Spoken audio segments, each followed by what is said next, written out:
Krishna Hare Hare, Hare Rama, Rama Rama, Hare Hare. Hare Krishna, Krishna Krishna, Hare Hare. Hare Rama, Rama Rama, Hare Hare. Hare Krishna. Thank you very much, dear devotees, for your kind association.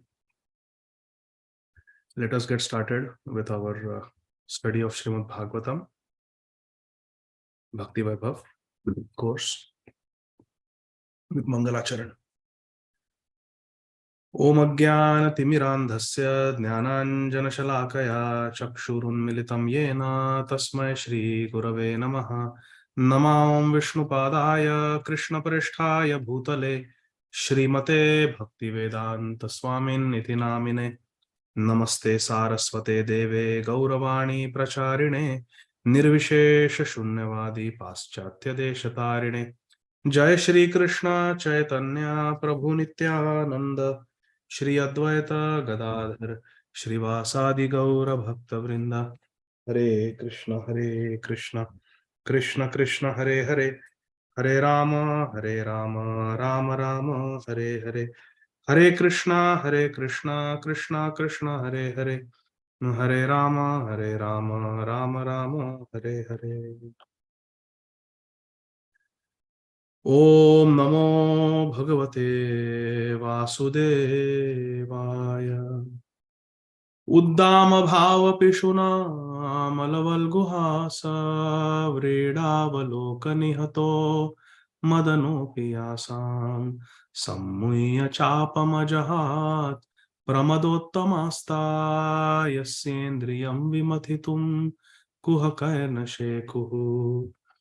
Bhavadvidha Bhagavata Stirtha Bhuta Swayam Vibho Tirthi Kurvanti Tirthani Swantastena Gadabhrita Tulayamalavenapi na swargam na punarbhavam Bhagavat Sangi Sangasya Martyanam Kimutashishaha.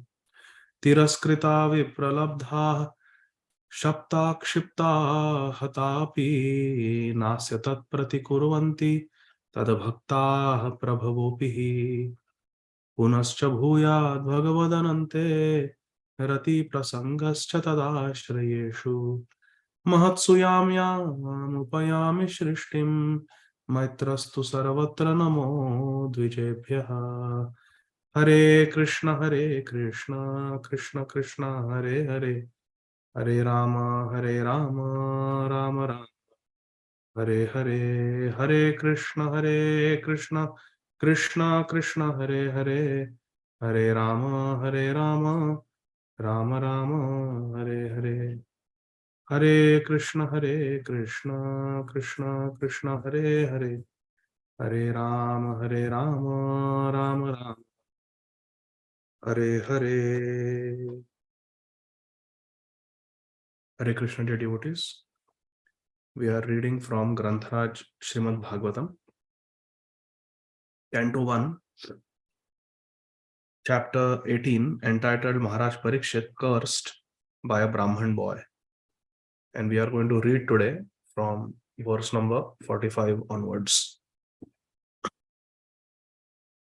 All the translations and purports are by our beloved founder Acharya, Nitya Lila Pravishta Om Vishnupad, Ashtottar Shata Shri Srimad Abhay Charana Arvinda Bhakti Vedanta Swami Maharaj Srila Prabhupada, Jagat Guru Srila Prabhupada ki Jai. So, we are reading how Shri Shamik Rishi has found out that his own son, the immature boy Shringi, has wrongfully cursed Maharaj Parikshit to die within 7 days, simply because Maharaj Parikshit placed a dead snake around the neck of Shri Shamik Rishi. And Shamik Rishi is not at all happy with his son's behavior. And Shamik Rishi is predicting what is going to happen now. Without a king like Maharaj Parikshit, The rogues and thieves will become powerful. Women, old people, children, animals, they will be hurt and injured. And for all this, we will be responsible, Shamik Rishi is saying. Now let's come to text number 45. Tadarya dharma praviliyate nrinam varnashramacharayutastrahimaya tatortha kama bhiniveshitatmanam shunam kapinam iva varna sankaraha. Shri Shamik Rishiji is telling his son Shringi, at that time the people in general will fall systematically from the path of a progressive civilization in respect to the qualitative engagements of the castes and the orders of society and the Vedic injunctions. Thus, they will be more attracted to economic development for sense gratification. And as a result, there will be an unwanted population on the level of dogs and monkeys. Sri Shamik Rishi is saying that without a proper king like Maharaj Parikshit, the rogues and thieves will become powerful. You see, criminals, rogues and thieves are afraid of a powerful ruler, powerful government. But if there is no power in the government, if the ruler is spineless, if the ruler is corrupt, then the thieves and rogues also become powerful. Shamik Rishi is saying without Maharaj Parikshit, the whole Varnashram system is going to get spoiled. People will be only after economic development for sense gratification. Kama bhi niveshitatmana. People will be just attracted to economic development for sense gratification. Kam vasana tripti. And as a result, unwanted population will rise. Varna sankaraha. And how is Varna sankara? Unwanted population, uncultured people. They are shunam kapinam eva. Shunam means like dogs and kapinam means like monkeys. These people are just like dogs and monkeys. Purport by Srila Prabhupada. Srila Prabhupada is saying that in the absence of a monarchical regime is regimen or monarchical rule or monarchical form of government is the best. That's what Lord Ramchandra established. That's what Lord Krishna established in Dwarka. That is what Maharaj Parikshit did, Maharaj Yudhishthira did. Being Prithu Maharaj did, Ambarish Maharaj did. For a society to be happy and for Varnashram to exist properly, a king is required. Monarchy is the best form of government. Srila Prabhupada is saying. In the absence of a monarchy, of course, the monarch has to be a Rajarshi, like Parikshit Maharaj or Yudhishthira Maharaj. That is required. Prabhupada says, in the absence of a monarchy, the general mass of people will be an unwanted population like dogs and monkeys. And what are the characteristics of monkeys and dogs? That is described. Monkeys are too sexually inclined. One male monkey will maintain many female monkeys and have relations with many female monkeys. So monkeys in general are very much attracted to breaking the regulative principle. Dogs are shameless in what they do, how they enjoy. Dogs are shameless in how they enjoy. They will do it on the street. And the general mass of population born of illegitimate connection will systematically go astray from the Vedic way of good manners, good culture, good values, and qualitative engagements. They will go away from all this, people. when they are Varna Sankara. Varna Sankara means unwanted population. Unwanted population means children who are born without Garbhadhan Samskar, children who don't undergo the Samskar, the reformatory Vedic processes, children who are not given proper upbringing because the parents are irresponsible. They don't want to take care of the child. For them, it's an unwanted child. But the Vedic way of life is not like that. The Vedic civilization is a civilization of Aryans, Srila Prabhupada says. Who is Aryan? Definition. Aryans are progressive in Vedic civilization. Aryans are expert in Vedic civilization. Aryans are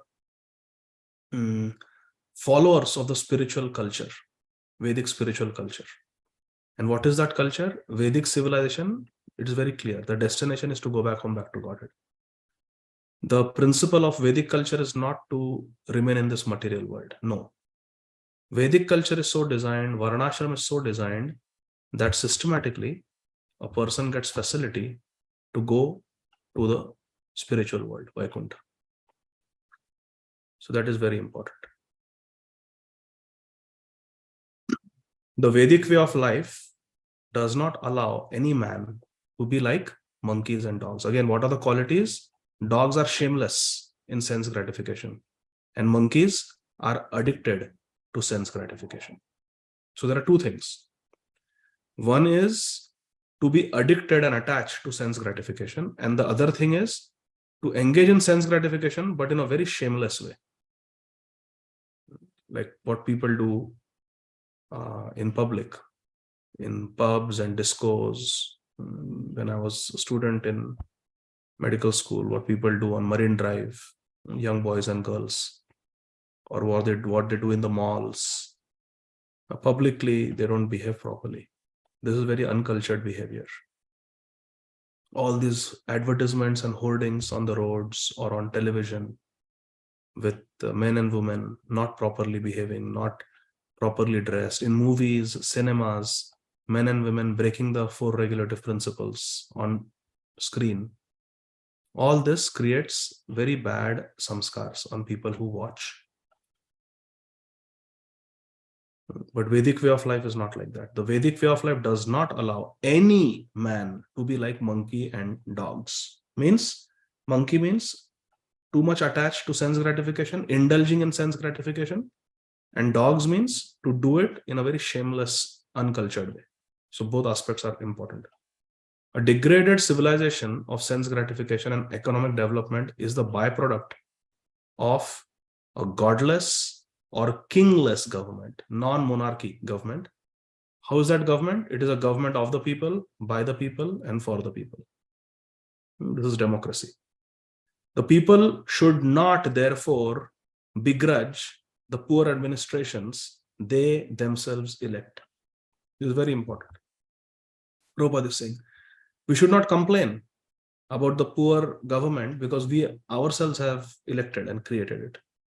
So when we vote, we should be very careful to vote for such a government which will not only take care of the protection and economic development of the population, but also will support and help protect the spiritual lives of the citizens. Text 46.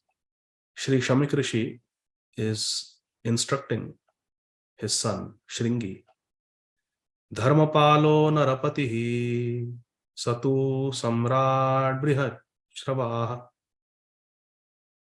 sakshan maha bhagavato rajarshir hayamedhayat shut trit shrama yuto dino naivasmat chapam arhati. Now look at the assessment of Maharaj Parikshit by Sri Shamik Rishi. Shamik Rishi's son Shringi, who had learned from Shamik Rishi. But Shringi, because he was immature, his assessment of Maharaj Parikshit was very different. He called Maharaj Parikshit as the worst of the Kuru dynasty. Whereas Sri Shamik Rishi, who knows the truth, is calling Maharaj Parikshit as Rajarshi, as Mahabhagavat. See, so many terms are being used. Mahabhagavat, Rajarshi.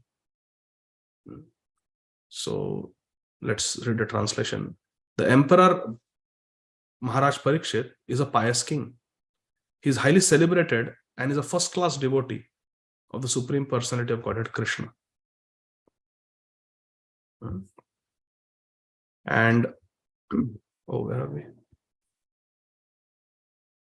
Sorry.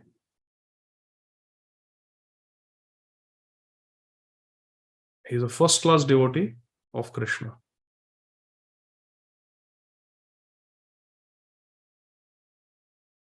Sorry. He is a saint among royal people. He is Rajarshi. And he has performed many horse sacrifices. Many horse sacrifices performed. Haya Medhayat. When such a king is tired and fatigued, Shut, hunger, and Prit, he is thirsty, Shrama Yutaha, he is also very fatigued and tired, he does not deserve to be cursed. He wanted some water simply because he was tired, thirsty, and hungry. And instead, Shapam Arhati. You thought that he deserved to be cursed? No, Shapam Arhati. He does not deserve to be cursed. What you did is wrong. Now, Srila Prabhupada analyzes the situation. What Shamik Rishi is doing, after explaining the general codes relating to the royal position and asserting that in general a king can do no wrong. First Prabhupada explains, first Shamik Rishi explained that, Arey bhai, you are cursing the king. First of all, the king is a representative of Lord Vishnu. First of all, you have to understand a king should not be punished like this. And after explaining the general position of a king, now Shamik Rishi is going to talk specifically about Maharaj Parikshit. The specific qualification of Maharaj Parikshit is summarized, that he was a Mahabhagavat. He was a Rajarshi. He was very learned.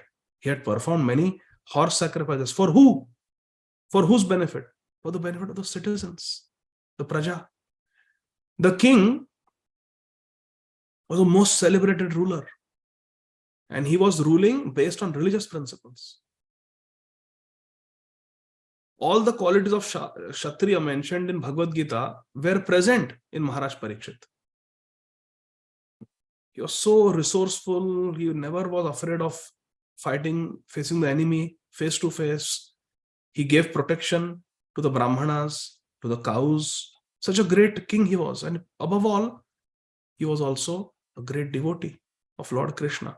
And Maharaj Parikshit was self-realized soul. Self-realized soul. Now, Shamik Rishi is saying, cursing such a king like Maharaj Parikshit, who is a Mahabhagavat, when he was tired and fatigued and thirsty and hungry, was not at all proper. Shamik Rishi thus admitted from all angles of vision that Maharaj Parikshit was cursed most unfairly, most unjustly. Most unjustly. Although all the Brahmanas were not involved in this incident, only one Brahman boy was involved, Shringi. Still, for the childish action of the Brahman boy, the whole world situation was changed. Just see. One person's mistake can change the whole world. One person's mistake can change the whole world. One person getting some virus from a monkey. There is a spread of HIV. And hundreds of thousands of people have died because of HIV. One person gets some virus from some meat market in China, and then there is a global pandemic that starts from that epicenter. One person's mistake can have effects on the whole world because we are all connected. We are all citizens of the same earth. Similarly, one person's devotion can also change the whole world, and that is Srila Prabhupada.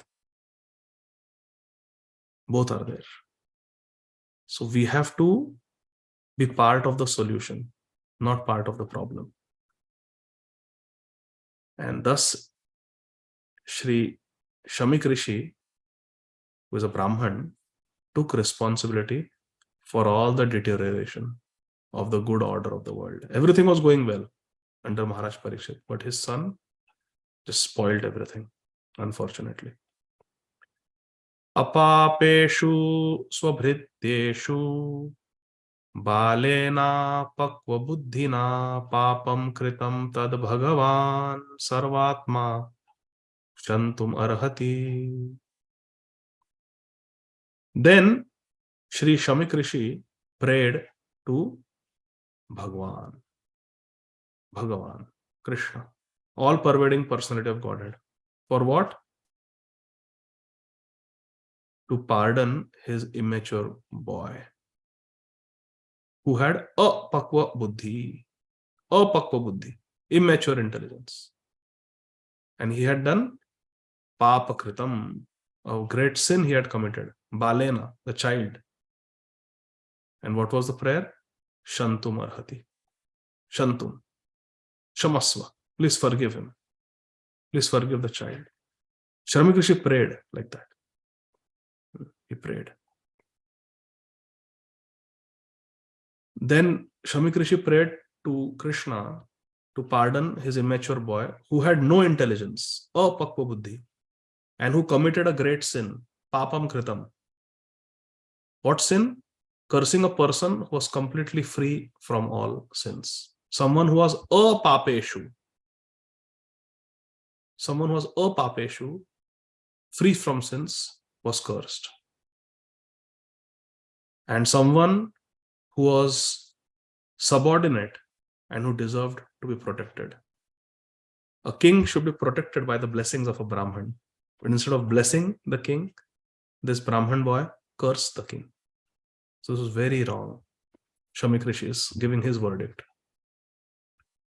Prabhupada writes a very, very interesting purport here. Everyone is responsible for his own action, either pious or sinful. We are responsible for our own karma. Avashyameva bhoktavyam kritam karma shubhashubham. This is the Puranic Siddhanta mentioned in Brihan Naradiya Puran, this verse. Avashyameva bhoktavyam kritam karma shubhashubham. Definitely we have to face the consequences of our good and bad activities. Shri Shamik Rishi could foresee that his son had committed a great sin by cursing Maharaj Parikshit, who deserved to be protected by the Brahmanas. For he was a pious ruler and completely free from all sins. And why he was a pious ruler? Why he was free from all sins? Because of his being a first-class devotee of the Lord. Tetvanta katam papam janana punya karmana tedvandva mohanirtu bhajate mam dridhavrata. Now, listen to this Siddhanta. When an offense is committed unto a devotee of Krishna, it is very difficult to overcome the reaction. Very difficult to overcome the reaction. It's Vajralep. The Brahmanas being at the head of the social order, Brahmanas being the leaders of society, they are meant to give protection to the subordinates and not to curse them. Brahmanas are supposed to protect the Kshatriyas by blessing them, empowering them, guiding them.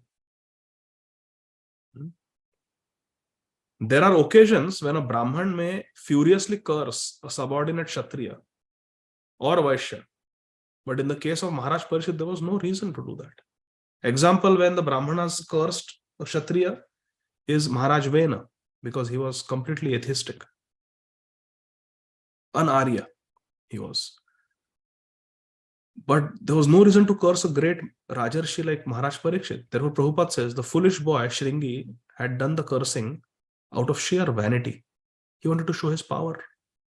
He wanted to somehow show how prestigious his family was. Show off his Brahminical powers to his friends. He had done it out of sheer vanity of being a Brahman son.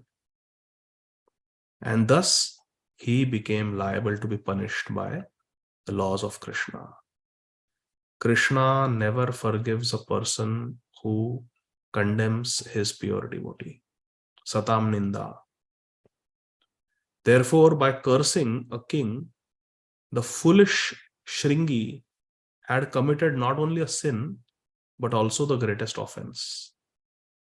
Sins, dhuli lep. Offense, vajra lep. Sins pollute us like dhuli lep, like a layer of dust. You put some soap and water, it will come off. But Vaishnava Prad is vajra lep. This is a Shastric Siddhanta. Srīmad Gaur Govinda Maharaj has written a whole book on Vaishnava Prad. So Srila Gaur Govinda Maharaj explains, Vaishnava Prad is like vajra lep. Sins are like dhuli lep. Dhuli lep with a bath you can remove. Vajra lep is like someone getting struck by 1,000 electric volt lightning strike. The burn injuries, can they be washed away with water? By taking a bath, applying soap and water? No, it's burnt. Burnt, it's finished. You wash the dead body as many times as you want. Nothing is going to happen. These are deep burns, electric burns. They go through the body, burn from inside. Vajra lep. Prabhupada is saying, the Lord never forgives a person who condemns his pure devotee. Hari sthane aparadhe tare hari naam, toma sthane aparadhe nahi paritran. So this is very dangerous. What to do now? But there is no eternal condemnation in Krishna consciousness. There is no. Always there is always hope. Asha baddha, samutkantha, nama gane sadarucha. Always there is hope. As long as there are devotees, pure devotees. Therefore, the Rishi could foresee that only the Supreme Personality of God, Krishna, could save his boy from his sinful act. He therefore directly prayed for pardon from the Supreme Lord, who alone can undo a thing which is impossible to change. Kartum akartum anyatha akartum. Krishna can do the impossible, making it possible, and Krishna can make something that is possible impossible. Impossible for Arjuna to win the war. When Dronacharya and Bhishma Dev were present before him, who were more powerful than him. And when Karna was present, who was equally powerful. But Krishna made it possible. Impossible for Arjuna to defeat and kill Jayadratha in 24 hours, in one day, when such a big Kaurava army was still left to defend Jayadratha. It was impossible. Krishna made it possible. It was very much possible for Dushasan to disrobe Shri Draupadi Devi. She was one helpless woman, and he had the strength of almost 10,000 elephants, Dushasan. Nothing could stop him from stripping her naked. It was possible, easily possible for him to do that. But what was possible was made impossible by Krishna. What was possible was made impossible. Rakhe Krishna mare ke, mare Krishna rakhe ke. So now it is impossible to get free from this aparadha and pap. Both he had committed. So when nothing can be done, then kartum akartum anyatha. Krishna can do anything. He's sarva samartha. Just we can pray to Krishna. Krishna, now you show some way out. That is what Devananda Pandit did. That is what Gopal Chapala did. That is what the Brahman of Navadvip who had criticized the associates of Mahaprabhu did. That is what Amogha did. He was slapping himself like that when he realized his mistake. Mahaprabhu said, what are you doing? Why are you slapping yourself? He said, with this mouth I have criticized you, I have blasphemed you. Tell me what to do. Mahaprabhu told him what to do. Don't criticize. Don't hold envy in your heart. The heart of a Brahman should be nirmal, pure. Envy is like a poison. Blasphemy is like poison. Don't do that. You glorify the devotees. So we have to go to Krishna. When we don't know what to do, we have to go to Krishna. Krishna is Ishvara Parama. He knows way out of every situation. Did he not tell Durvasa Muni what to do? Nobody could help Durvasa Muni. Even Vishnu said, Aham Bhakta Paradhino. Even I cannot help you. Then Durvasa Muni said, but tell me, you are where the buck stops, as they say. You are the final authority. You tell me where I should go, what I should do. Then he said, you go to Maharaj Ambarish. Beg forgiveness from him. Similarly, Shri Chaitanya Mahaprabhu told Gopal Chapal, you go to Srivas Thakur and beg forgiveness from him. So when there is no way out, we should turn to Krishna. Turning to Krishna means turning to Krishna Naam, because in Kali Yuga, Krishna is present in the form of his name. Kali Kale Naam Rupe Krishna. Therefore, Sri Jagadananda Pandit in Prem Vivarta writes that even aparad, even offense, can be resolved by doing Nirantar Naam, constant taking shelter of Krishna Naam. Hare Krishna, Krishna Krishna, Hare Hare, Ram, Hare Ram. Like Jagai and Madai. Day and night they would chant 2 lakh names, 128 rounds every day. And Vaishnava Seva. They were forgiven. So we should turn to Krishna. Shamik Rishi is turning to Krishna. Hey Krishna, Karuna Sindhu, Dina Bandhu, Jagatpate. Krishna will always show us a way out. In Bhakti, remember, there is no eternal condemnation. There is always a way out. Now, a question may be raised herein that since it was a desire of Krishna that Maharaj Parikshit should be cursed like this, so that Bhagavatam could be spoken, we saw that.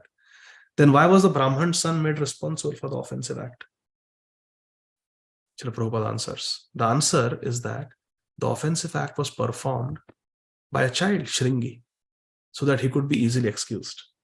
If an adult, full-grown adult would have done it, then it would not be excusable. But Krishna got it done through a small child, so that he'll be forgiven. And therefore, Shamik Rishi's prayer was accepted by Krishna, that forgive this boy. In other words, Shringi, even though his act was very abominable, but it was inspired by Krishna. And therefore, when Shamik Rishi prayed sincerely, Shringi was forgiven. Now, if a question is raised, why the Brahman community as a whole was made responsible for allowing Kali to enter? Remember, we have discussed that. The Kali entered through the Brahman community. Why? Again, Prabhupada explains that. The answer is given in Varaha Puran. Srila Prabhupada is quoting from Shastra, Varaha Puran. What is the answer? That the demons who acted inimically toward Krishna but were not killed by Krishna were allowed to take birth in the families of the Brahmanas in the age of Kali. So they could take advantage of Kali. The all-merciful Krishna gave those demons who were against Krishna a chance to take birth in pious Brahman families so that they'll get a chance to make spiritual progress. See how merciful Krishna is. How merciful Krishna is. Kam va dayalu sharanam brajem. Who can be merciful like Krishna? No one. Supreme merciful Krishna. Those who were inimical towards him, he is giving them Brahminical births. In Kali Yuga, double-edged sword. You can use a sword for good purpose, a knife for a good purpose, to cut vegetables, fruits, to do surgery. Or a knife can be used to threaten people, and worse, to hurt them or kill them. Same knife. But Krishna is giving a chance, giving them birth in pious Brahman families so that they could progress spiritually towards salvation. But what is the misfortune? But the demons, instead of utilizing the good opportunity of getting a Brahman birth in Kali Yuga, they misuse the Brahminical culture due to being puffed up by vanity and being puffed up on becoming Brahmanas. Typical example is son of Shamik Rishi. And also, all the foolish sons of Brahmanas are warned hereby not to follow in the footsteps of Shringi, not to be foolish like Shringi, and to be always on guard against demoniac qualities, which they had in their previous births.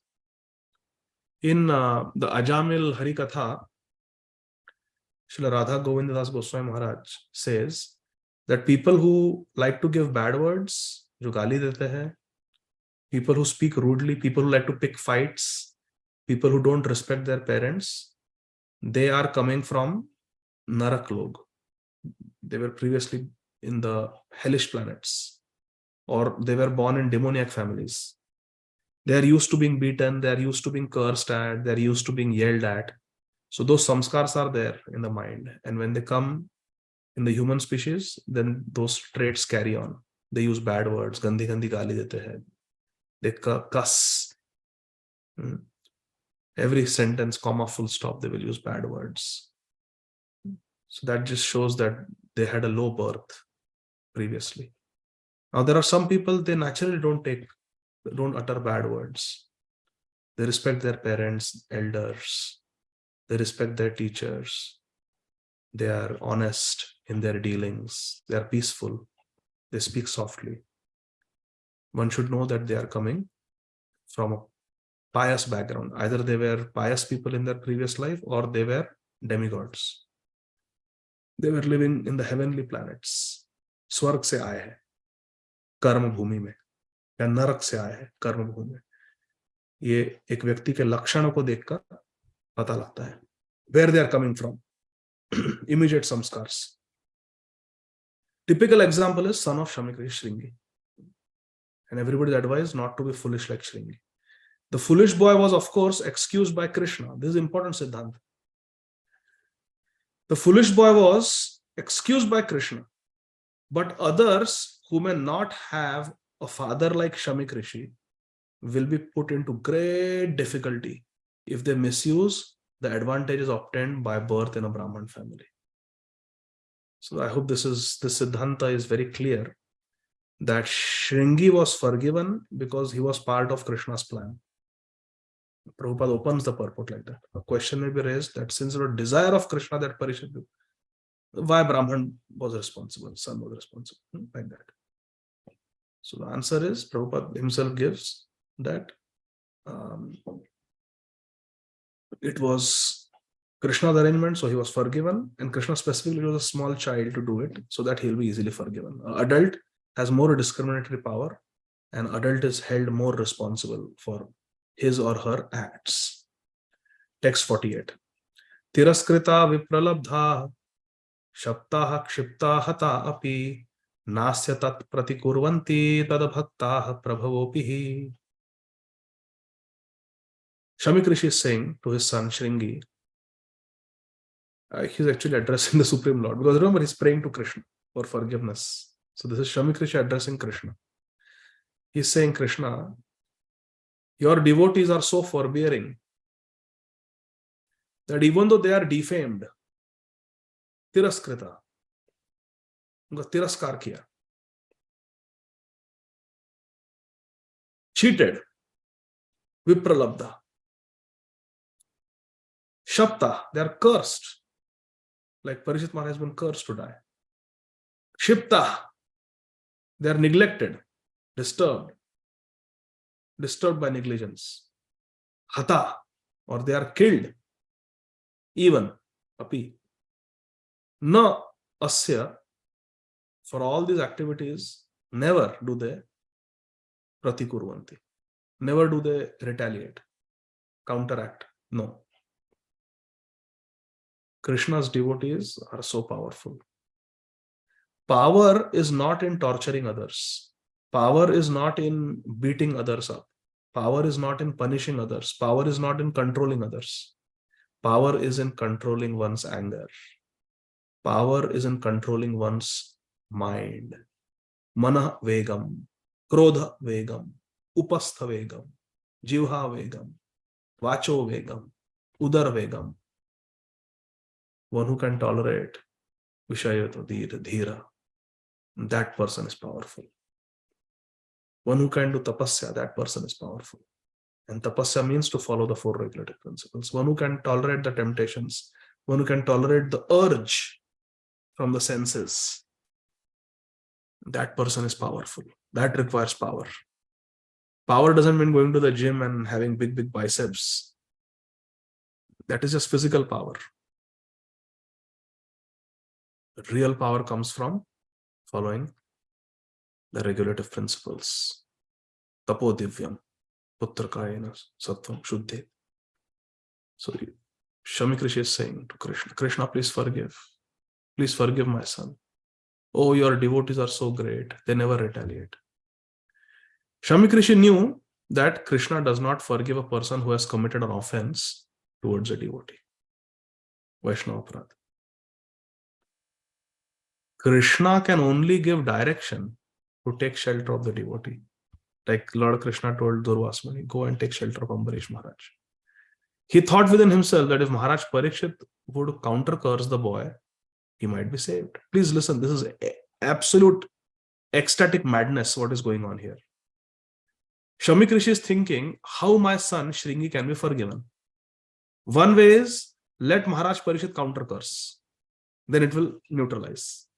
Shringi cursed, Maharaj Parikshit also got angry, counter cursed. Okay. Then my son, that curse will take effect, but my son will be forgiven of the offense. So maybe Maharaj Parikshit should counter curse. That will be tit for tat. But Maharaj Parikshit is going to tolerate that. He's not going to tit for tat. Like Radhesham Prabhu says, tolerate that. He's going to tolerate. Na asidat pratikurvanti. He will not counteract. He will not retaliate. Shamik Rishi is thinking, maybe it will be good if Maharaj Parikshit counter curses. Oh, but he is a great devotee, Mahabhagavat, Raja. He is not going to counter curse. No. Tiraskrita vipralaya. Anything. Hatap, even if he is killed, he is not going to retaliate. He's thinking like this. That's why this verse is coming. He's praying to Krishna. Prabhupada is explaining the psychology of Shamik Rishi. Counter curse, he might be saved. But Shamik Rishi knew also that a pure devotee like Maharaj Parikshit does not care about worldly advantages, disadvantages, success, reversals, happiness, distress. No. As such, the devotees are never inclined to counteract, take revenge for what? Personal defamation, personal curses, personal negligence. They don't worry. As far as such things are concerned, in personal affairs, the devotees do not care for them. But in case of their being performed against Krishna and Krishna's devotees, then the devotees take very strong action. Krodha bhakta dveshi jana. Srinath Thakur says that we have to use krodha in the service of Krishna. How? By directing it towards bhakta dveshi jana. By directing it towards those who are envious and who try to harm Krishna's devotees. Like Ladini Mataji got angry with that Prince Johnson. That is good. Hanumanji got angry at Ravan. That wonderful story is there. Once Goswami Tulsidas ji was telling Ram Katha in an assembly. And it is said that wherever Ram Katha is happening, Hanumanji is always there. There's a very beautiful verse which I would like to share with all of you. It's really very beautiful. In glorification of Hanumanji.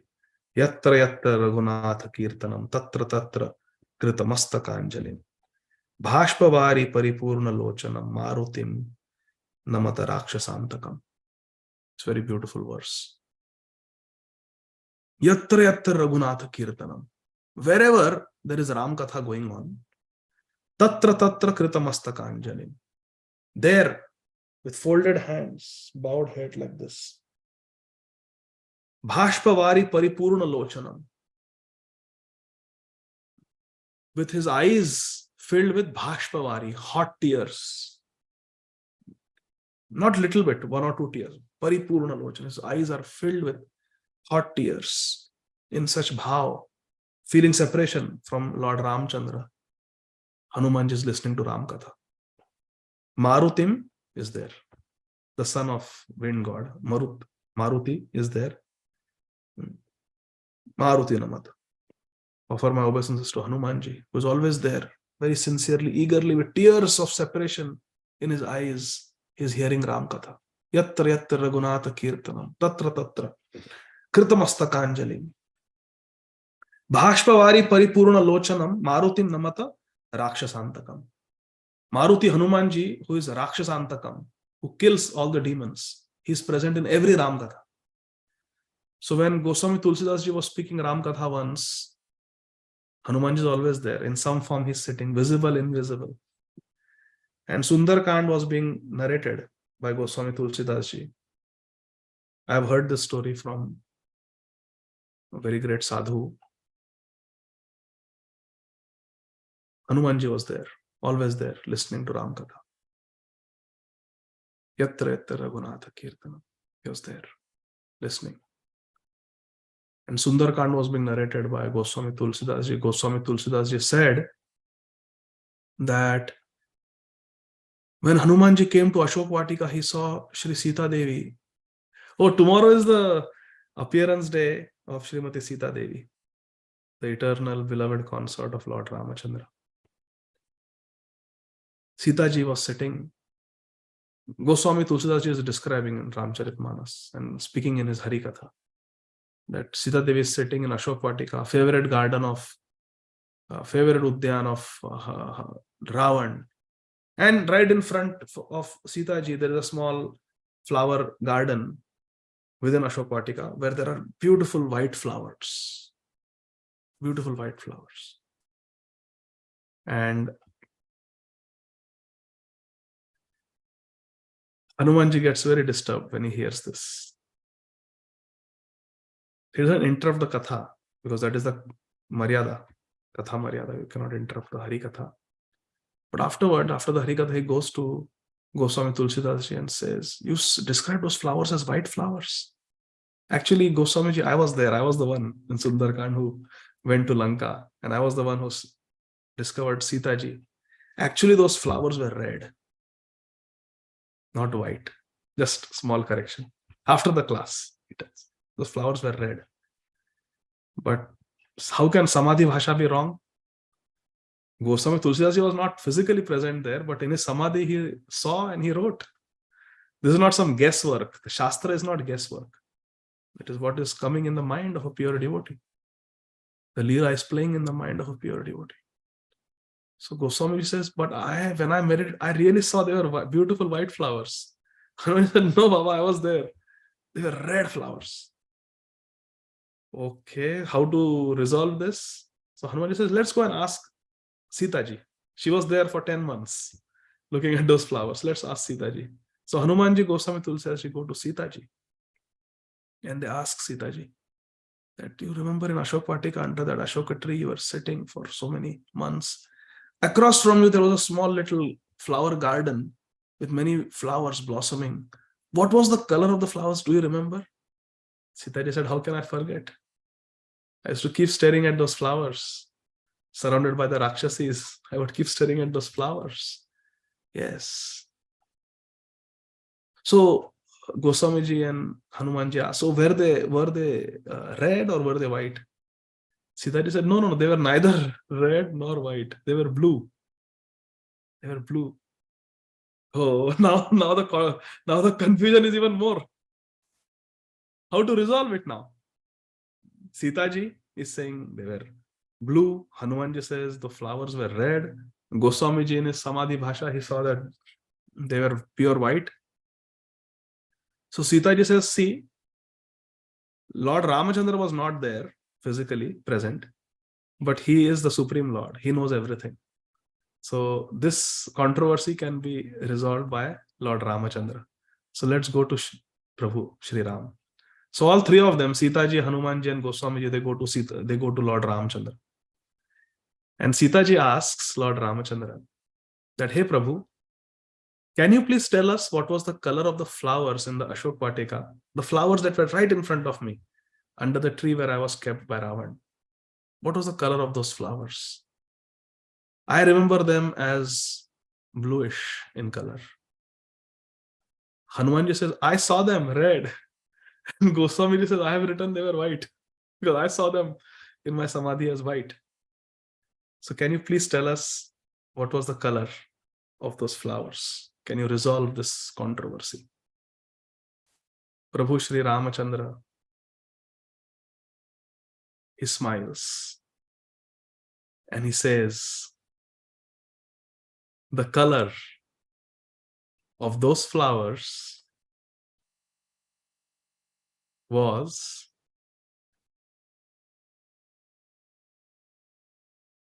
white. Those flowers were not red, as Hanumanji is saying. Those flowers were not blue, as Sitaji is saying. Those flowers were white, as Goswami Tulsidas ji is saying, even though he was not there. Lord Ramchandra says they were white. But because Hanumanji was so angry, Krodha Bhakta Dveshi Jane, because Hanumanji, when he saw the state of Sitaji in Ashok Vatika, he felt such anger towards the Rakshas kingdom, especially towards Ravan, who had abducted her, kidnapped her. Ravan was so angry. Ram was so, Hare Krishna, Hanumanji was so angry. Hanumanji was so angry at Ravan that his eyes became red with anger. And therefore, through red eyes, he was seeing everything as red. And those white flowers to my dear Hanumanji appeared as red, Lord Ram says.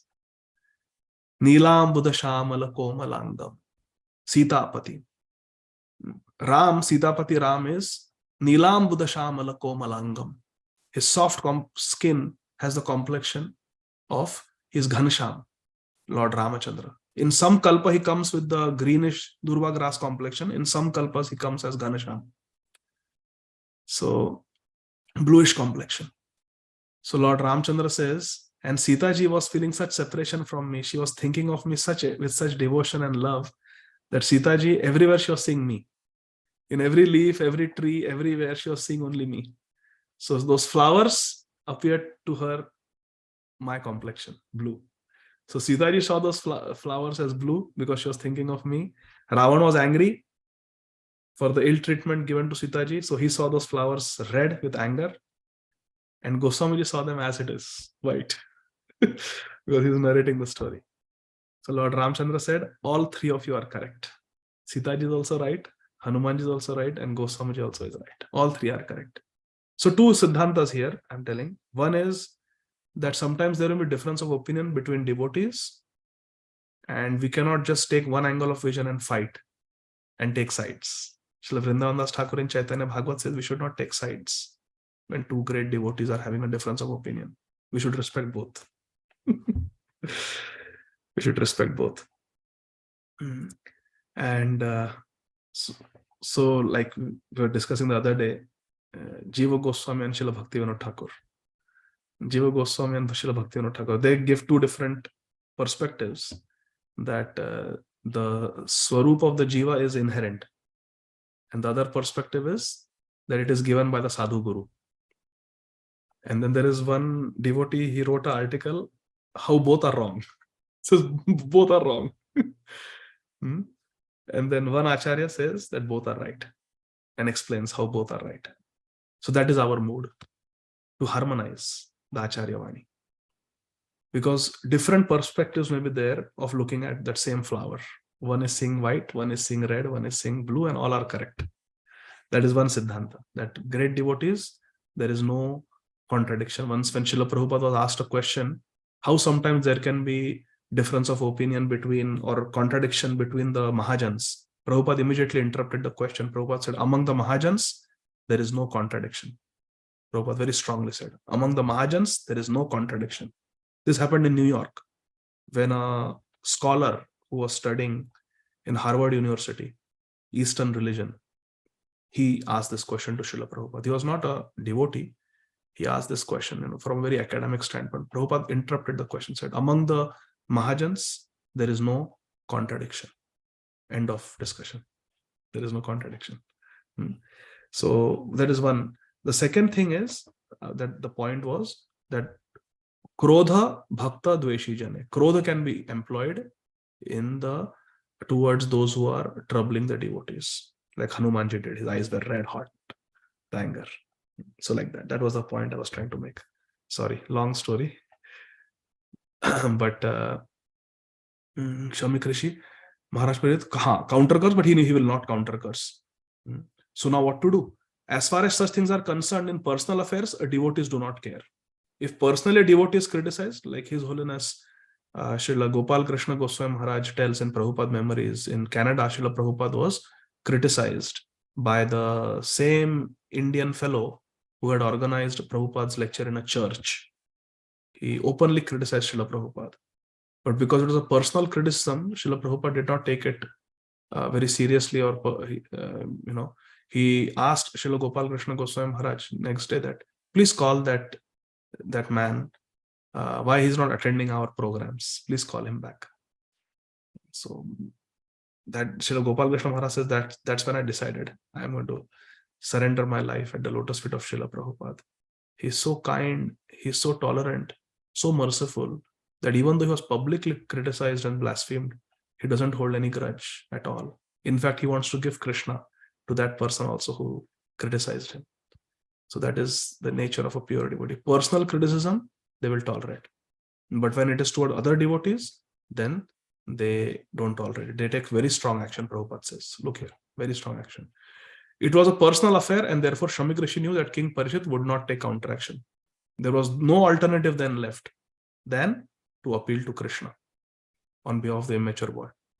It is not only the Brahmanas are powerful, Prabhupada says, but the devotees are more powerful than a Brahman. Prabhupada says devotees are more powerful than a Brahman. But a powerful devotee never misuses the power for personal benefit. Never. Whatever power the devotee may have is always utilized in service towards Krishna and Krishna's devotees only. I'll tell you one incident that happened in Vrindavan. There was a Bhagavat Saptaha, a true story, and a recent one. Bhagavat Saptaha, and one very great, not Saptaha, but Bhagavat Katha was going to happen, and everything was set up.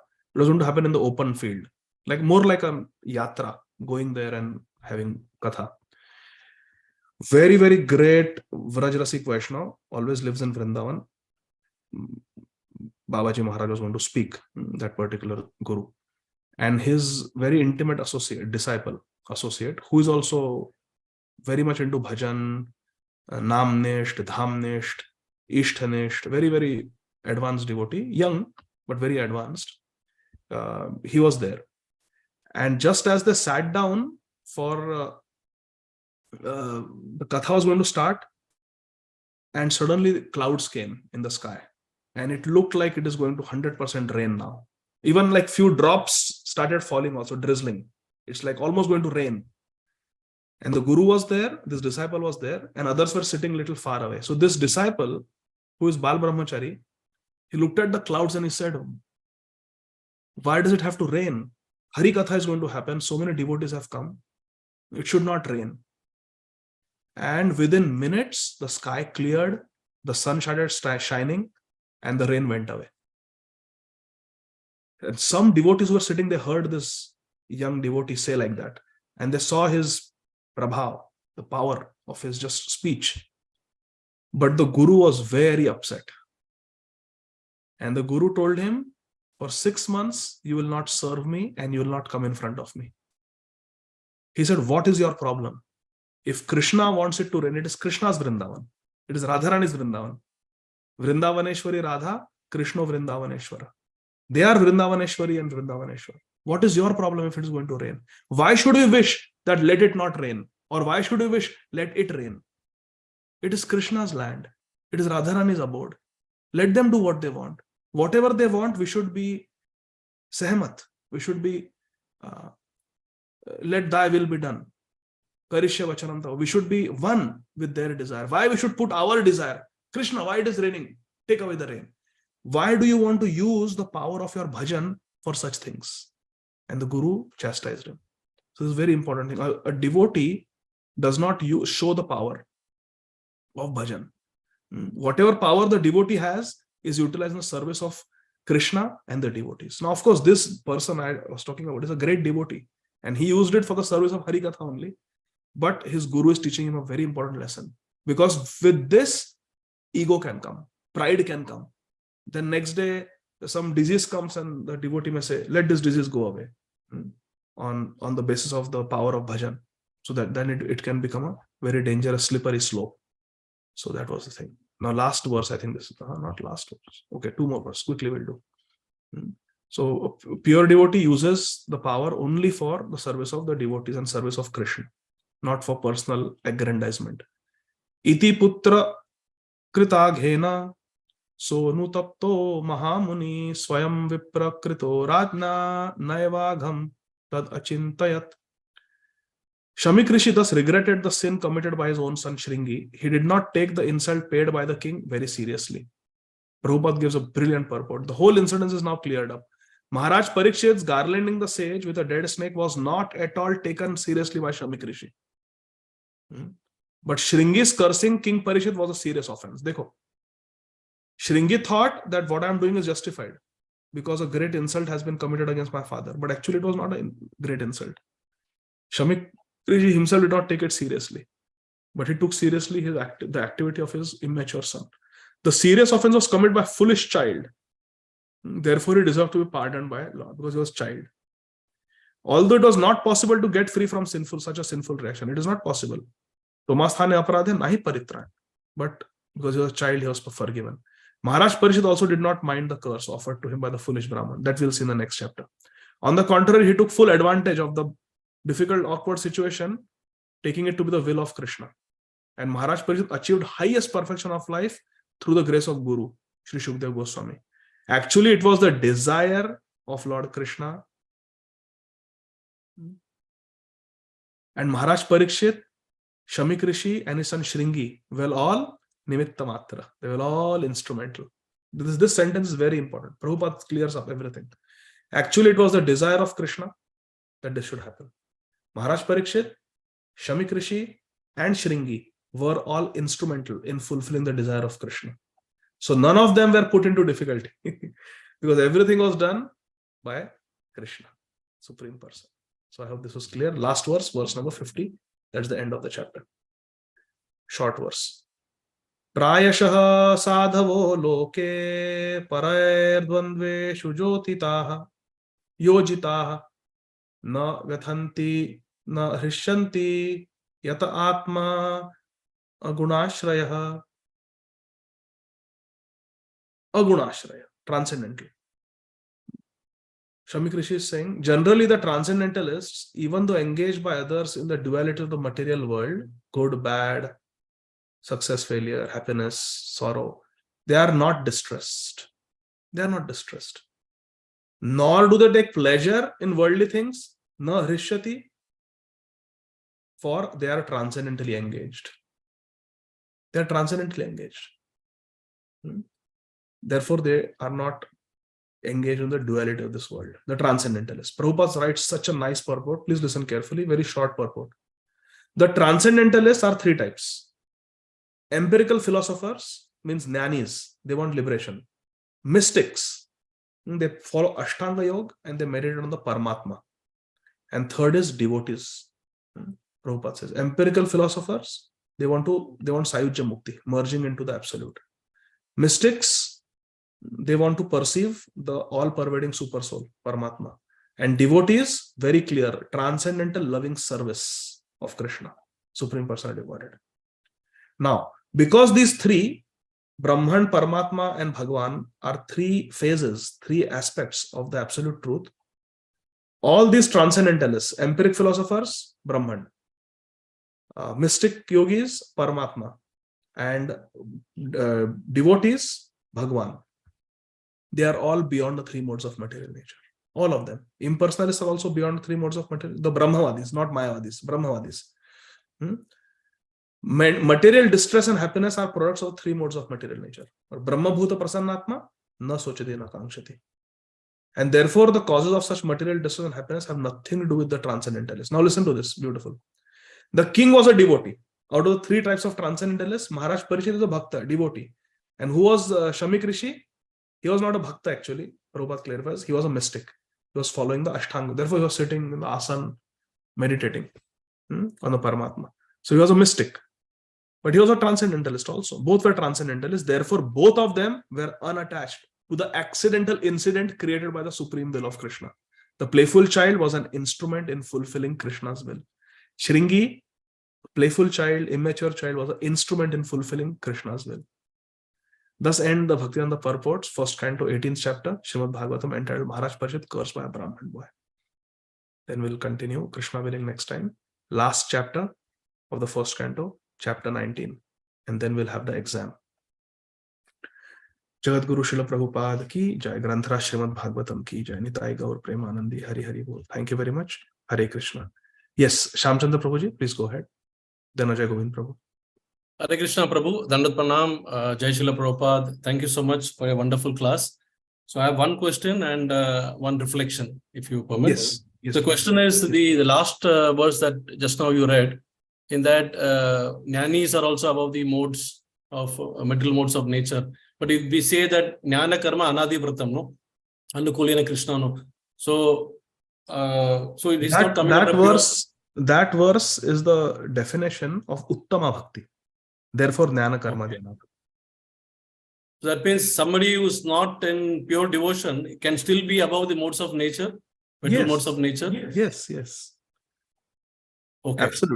Absolutely. A devotee is definitely above the modes of material nature.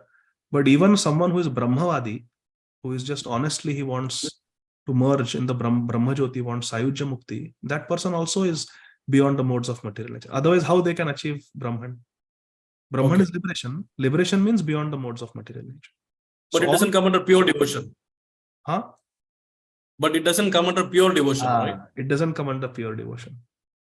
Okay. Doesn't come under pure devotion. And our path is path of pure devotion. Yes. Yeah. Just one reflection. See, while we accept that this it's a part of a greater plan, that is Shamik Rishi, Parikshit Maharaj, Shringi, all those people interacting, so that Bhagavatam can be. But at the same time, we understand from the fourth canto, from the Daksha Prajapati's curse, counter curse, where Nandishwar actually cursed all the Brahmanas, that you will be deprived of transcendental knowledge, you will be born as Dalits, and you will be basically, so you will be devoid of all the Brahminical qualities. So as a result, like you will be, you will not have discrimination of what to eat, what not to eat. So there is a sequence of all those things that happened that time. Curse, counter curse, Bhrigumuni also cursing. So could this be a fallout of that also? Because see, that happened in the 2 yugas before. And that time already Nandishwar has cursed the Brahmanas, because the Brahmanas supported Daksha Prajapati against Lord Shiva, isn't it? So I was just wondering whether it's a fallout also. And then, of course, it is presented as a scene where somebody plays a part for taking responsibility to, launch this particular great literature before us. Because this happened in beginning of Kali Yuga, whereas that has already happened before, and the curse has already taken place. So cursing, counter cursing has happened, and Brahmanas were cursed. So what is your thought on that, Prabhu? Prabhuji, I'm not sure. I'll have to read that section of the fourth canto properly. So I will read it. Okay. And otherwise I'll not be able to comment, Prabhuji, because it's been at least few years. I think I read that section when Bhakti Sangha Japa group, that session was going on. That section, I think that was 2018. So it's been quite a few years since then. I have not read that section. So I'll have to read. But it's a nice connection that the Brahmanas. Yeah, because the reason I was able to remember was in my personal reading at home. Right now we are in that section. So I was able to immediately, connect that, because Daksha Prajapati cursed, and Lord Shiva's followers they cursed. So Nandeshwar was very much prominent in that, because he could not take the insult upon his master, Lord Shiva. So he cursed Daksha Prajapati that you will have a goat face. And similarly, the Brahmanas, because they supported, he said that you will be devoid of all the Brahminical qualities. You cannot discriminate what to eat, what not to eat. You will be not having any transcendental knowledge. So as a result, the deterioration actually started from that curse. And eventually, Brahmanas also counter-cursed. And then this went on. Finally, Bhrigumuni also gave the curse that, all of you will become, atheist or Mayavads. That's why the Lord Shiva's followers, they were cursed to become Mayavads. That's how Shankara came and they preached the Mayavad philosophy. So the genesis was already laid in that particular assembly of Daksha Prajapati. That This was is a long time my ago. just, yeah, long time ago, but then it takes time to fructify. Yeah, I have to Because see. how can you, that is how Shankara was born. Shankara is also, Mayavad. So that was already predicted that that Lord Shiva's followers will come like this as atheists by Bhrigu Muni. So this went on. So yeah, many connections are there. That this incident of Daksha Prajapati cursing and fighting with Shivji, this happened a long time ago, but because this was before Parvati. She was Sati that time. So long time ago. Also, we read that in the episode of Prithu Maharaj, when Indra takes the form of sannyasis and comes to steal the Ashwa, to steal the horse, there Prabhupada writes in the purports that this was the origin of the Apasampradayas, the non-bona fide Sampradaya. So that is also one connection to what we see today, so many Apasampradayas. So nice connection, Prabhuji, but I'll have to read that little carefully. okay. Nice Thank connection. you. It makes sense. Hare Krishna. Hare Krishna. Thank you. Ajay Govind Prabhu. Hare Krishna, Prabhuji. Please accept my humble obeisances.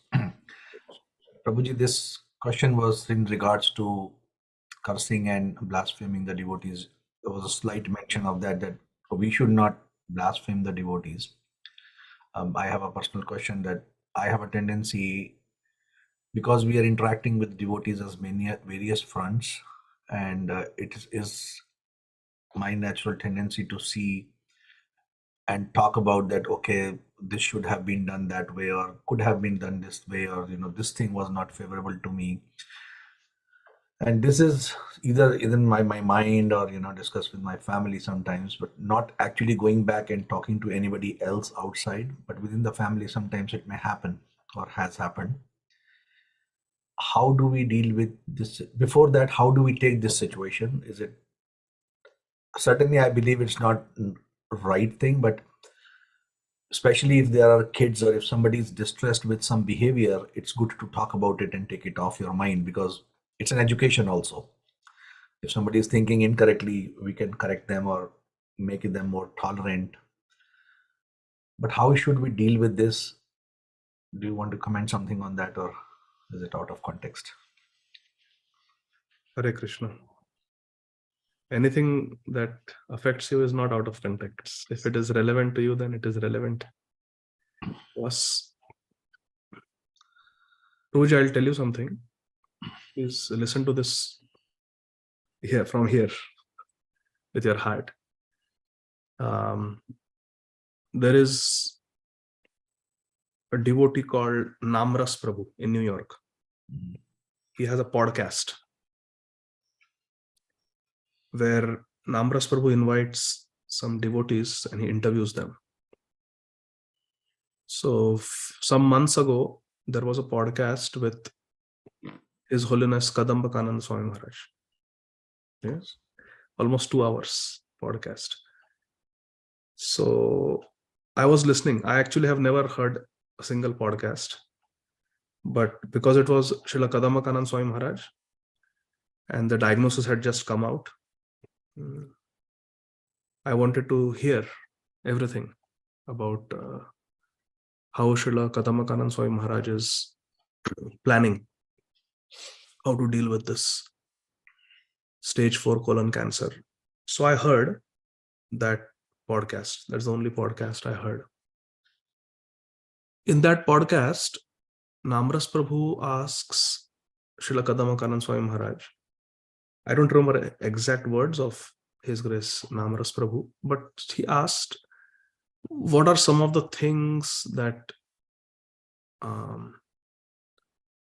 are wrong in ISKCON that we should improve? Some of the problems in ISKCON that we should improve. And immediately, Srila Kadambakananda Swami Maharaj said, I don't want my consciousness to go in that direction. Instead, I would like to tell you what things we are doing right and we can do them more because they're right. Prabhuji, I'll tell you, when I heard that sentence, I immediately knew that these words can only come from the lotus mouth of a person who has received the causeless mercy of Srila Prabhupada and Radharani. This is a very special consciousness, because it is so tempting for a leader to see faults and to tell what is to be done better, how to improve, how to correct. It's very easy. It's in the DNA of a leader. But when I heard this answer from Srila Kadamba, I knew that this is the answer of someone who is on the way back home, back to Godhead. 100%. Now there is nothing Maya can do. Now there is nothing that Maya can do. Nothing.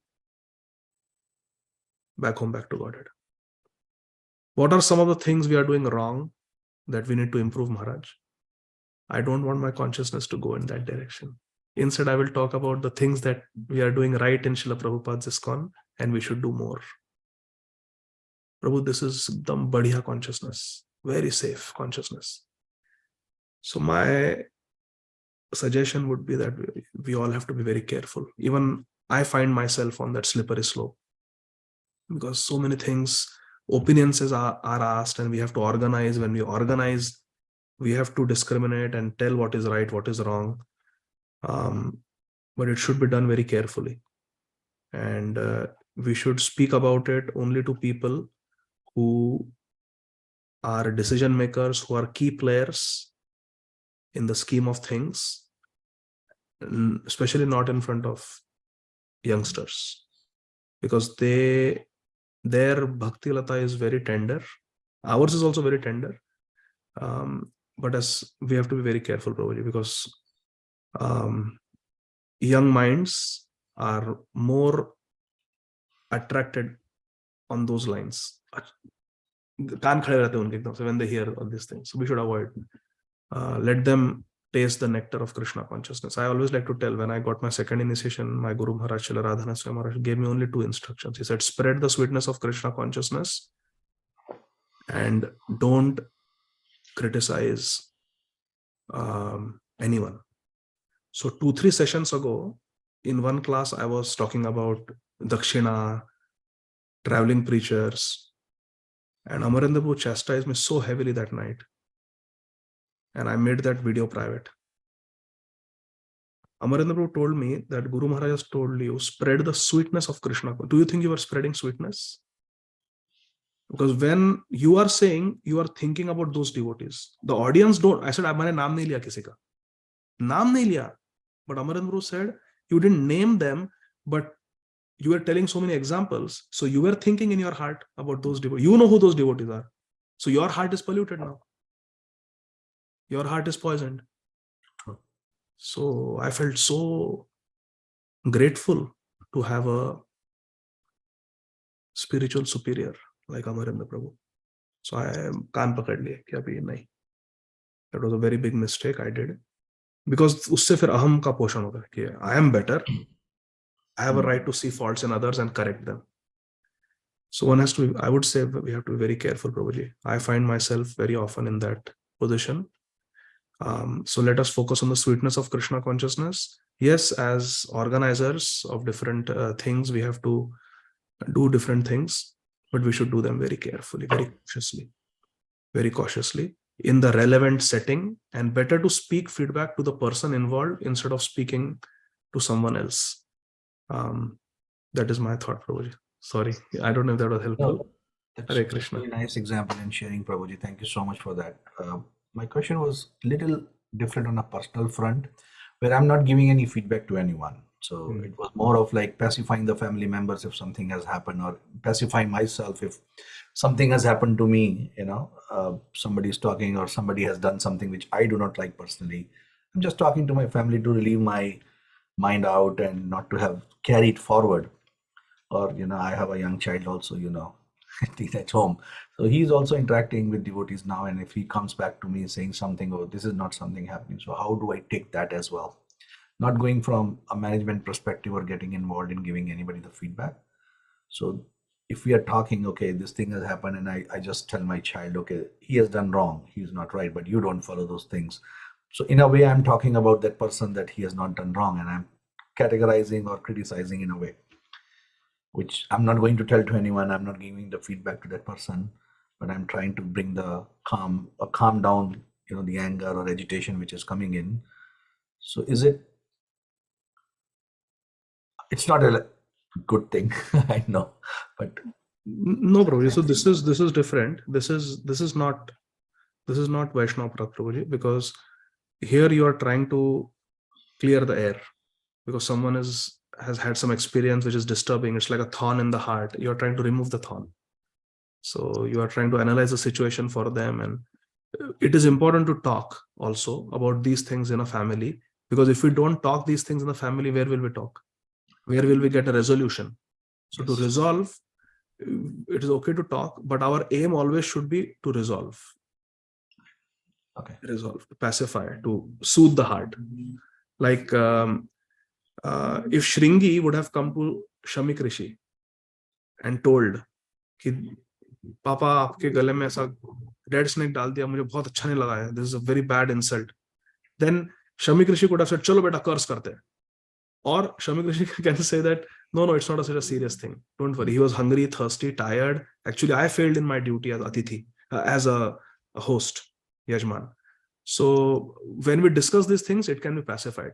But imagine if Shringi is talking to Shamik Rishi will pacify him. He will say, shh, don't worry. Not a big deal. And he did that. He just put it away. No big deal. So yeah, when we speak to our family members about different unpleasant experiences that we have had, we should speak, but our aim inside the heart should be how I can pacify and soothe and clear the air. So that after that conversation, there are less hard feelings. That should be the aim. Then it's okay. Thank you, Prabhuji. That helps. And thank you for bringing the other point as well, which you were talking about in the first part of the answer. And thanks to His Grace Amarendra Prabhu, we got his teachings as well indirectly. Thank you so much for that. Hare Krishna. Shringi had a father like Shamik Rishi, and I have a superior like Amarendra Prabhu. You go to him and ask, we don't go, Prabhu. We are Shringis. No, I'm worse than Shringi. Thank I'm cursing even without power. Actually, you brought a good point that even if we are not naming someone and we are talking about even to somebody else also, that's a very important thought to ponder upon, because in the mind we know who we are talking about. So contamination has started coming in already when we start thinking about it. So that's an important point as well. Yeah. Thank you, Amarendra Prabhu taught me that. Thank you. There is Amarendra Prabhu as well. Hare Krishna. Hare Krishna. Hare Krishna. Last question, Shama Vallavi Mataji. Mataji, please don't ask about exam, because I have not looked at the questions myself yet. Hare Krishna, Prabhuji, Dandavat Pranam. Prabhuji, what is the difference between Mayavadi and Brahmavadi, Prabhuji? Brahmavadis are transcendentalists who are attracted to the Brahma Jyoti. They are attracted to the Brahman aspect of the Supreme Lord. And they are not interested in sense gratification. They are not interested in bhukti. They are only interested in mukti. They want to just merge into the Brahma Jyoti. They are Brahmavadis. They are bona fide and they are considered transcendentalists. Mayavadis are also, so both are impersonalists. Brahmavadi and Mayavadi both are impersonalists, but Brahmavadis are just attached to the Sayujya Mukti, the Brahman realization, and they follow the Dhyan Marg. Mayavadis are types of impersonalists who are impersonalists, but they have disrespect towards the Bhagwan aspect of Krishna, of the Supreme Lord. So they think that it is Brahma Jyoti that takes the form of Krishna for some time, for Leela, and then finished. It is the Brahman that takes the form of Ram for a few years, does Leela, finished. They don't believe in the Nitya Leela. They don't believe in the eternal form of Krishna. They don't believe in the eternal form of Lord Ram. They think the supreme absolute truth, the Brahma Jyoti, became Narsimha Dev for a few hours, performed the Leela, and then disappeared. And finished. Now there is no Narsimha Dev. Those are Mayavadis. They have disrespect for Krishna. They are the ones who are Anadara Dyashmadangraya. They have another for Krishna. So that is the difference. Brahmavadis don't have disrespect for Krishna. Mayavadis have a wrong understanding of Krishna. Krishna Roop, Krishna Nam, Krishna Dham. They consider all these things temporary. So They think Brahmavadis, Krishna- they believe in the personal feature of the Lord, Prabhuji, but they want to merge in Brahman. Who? Brahmavadis. Brahmavadis factually don't have experience of the Bhagwan Tattva. Because if they get experience of the Bhagwan Tattva, they will be attracted to Bhagwan Tattva. So they don't have the full knowledge of the personal feature of Krishna.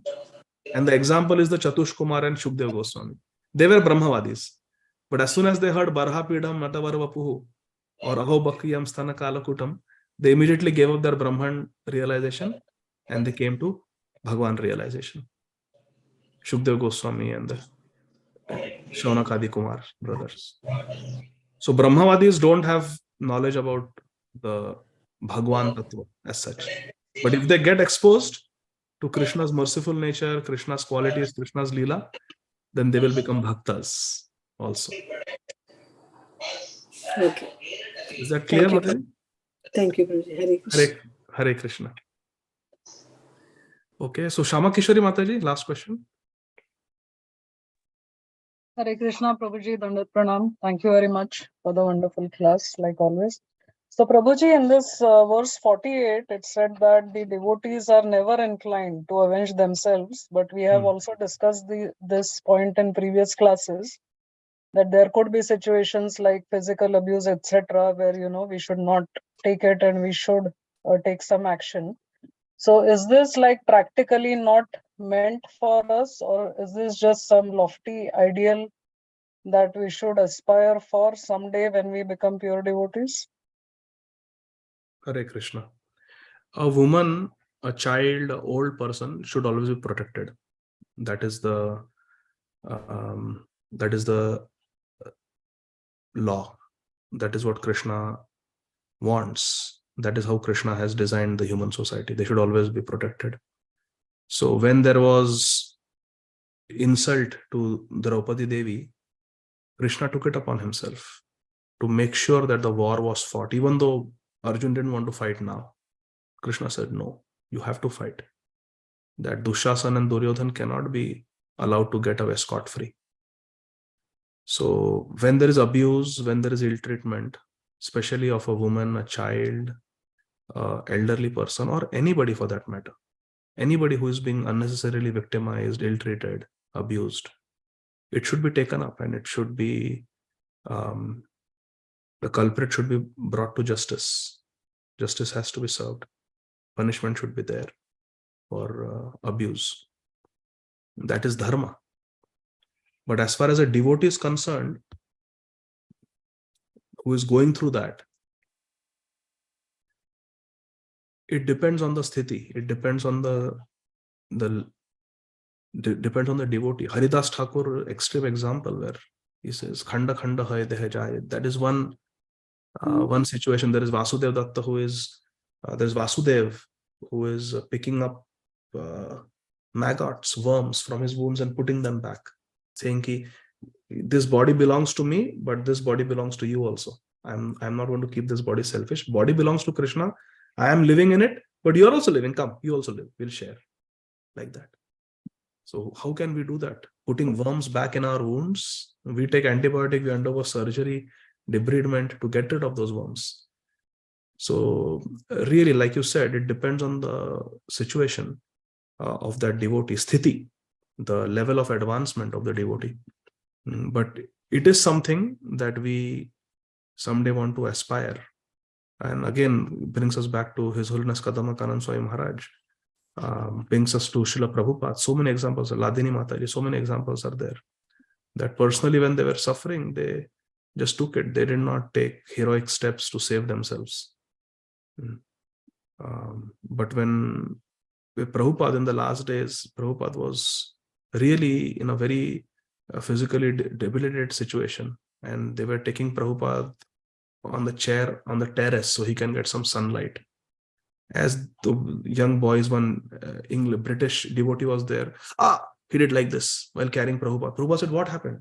This is 2-3 days before Prabhupada's, not 2-3 days, few days before Prabhupada's departure. And he said, Prabhupada, I have got a boil on my leg. So Prabhupada, when he went to the terrace, he said, show me the boil, saw the boil. And then Prabhupada called Srila Bhakti Charu Swami Maharaj, Tamal Krishna Goswami, and gave instructions. You take haldi, you take neem leaves, you crush them. He gave a full recipe and you put that lap on his boil, Prabhupada said. Now Prabhupada himself is suffering, but is thinking about the disciple. And then next day Prabhupada followed up. How are you feeling? Is the boil better? Like that. So personally, Prabhupada didn't care. He is in retention of urine. He was not able to pass water. And doctor said, we have to put a urine catheter. Prabhupada said, nothing doing. They said, Prabhupada, if you don't put a catheter within 24 hours, you will be gone. Prabhupada said, don't pierce my body with anything. If Krishna is calling me, I'm ready to go. So it's the situation. But generally, for a woman, for a child, for an elderly person, if there is abuse like this, then they should not just suffer silently. It is not right. It is not right for the society. It is not right for that devotee who is suffering. Action should be taken. So this has to be understood a little maturely. But devotees who are not identifying with this body only, devotees who are already seeing Krishna eye to eye, face to face, they are seeing Krishna Leela. Unko kya farak padta hai? They are ready to, like we say, their bags are packed, they are ready to go from this world. One devotee was there in Vrindavan. He had a small infection in his hand. And devotees were saying, come on, let's go to Mathura, uska ilaj karayenge, treatment karayenge. He said, nahi. Increase. It reached till his forearm, full forearm. It was become yellow with pus, whole forearm. So then finally the devotee said, Baba ji, aapko le chalte hai. Kam se kam Ram Krishna hospital chalo. So he said, kal jayenge. Abhi bhajan kar rahe, kal jayenge. Tomorrow we'll go. Next day morning he was gone. Just chanting like this. Even when he was taken to Yamuna for cremation, his hand was like this. Like this. I have seen the photo myself. Like this. One finger straight like this. Even when the rigor mortis set in, he was like this. Chanting. Because he was ready to go. He knew he was going to die. But he just didn't want to. Another devotee, both kidneys are failed, and there is a line of disciples to donate kidneys. Oh, Babaji was saying कि sir से लेके पाँव तक kidneys लगा सकते इतने kidney के donors है. But he's not accepting. So why he's not accepting? He said अगर राधा रानी को kidney चलाने तो ये kidneys चलाओ ना. Why should I give trouble to another devotee, subject them to a surgery, pull out one kidney from their body? No, if Radharani wants kidney to work, then there are 2 kidneys in this yantra. इसको ही चलाओ. नहीं तो हम तैयार है. Bags are ready, will come. So like that, it just depends on the sthiti, the level of advancement of the devotee. But the ultimate highest level of surrender is Maro bhi rakho bhi jo ichha toha nityadasa pratitu Ādi Gadādhara. Like that. Is that okay, Mataji? Yes, Prabhuji. Thank you so much for clarifying. Hare Krishna. Hare Krishna. Thank you for tolerating me, all the devotees. Hare Krishna. See you next week. Srila Prabhupada ki jai. Granthara Srīmad Bhāgavatam ki jai. Nitai Gaur Premanandi. Hari Hari Bol. Thank you very much. Hare Krishna. Thank you so much, Prabhu. Thank you.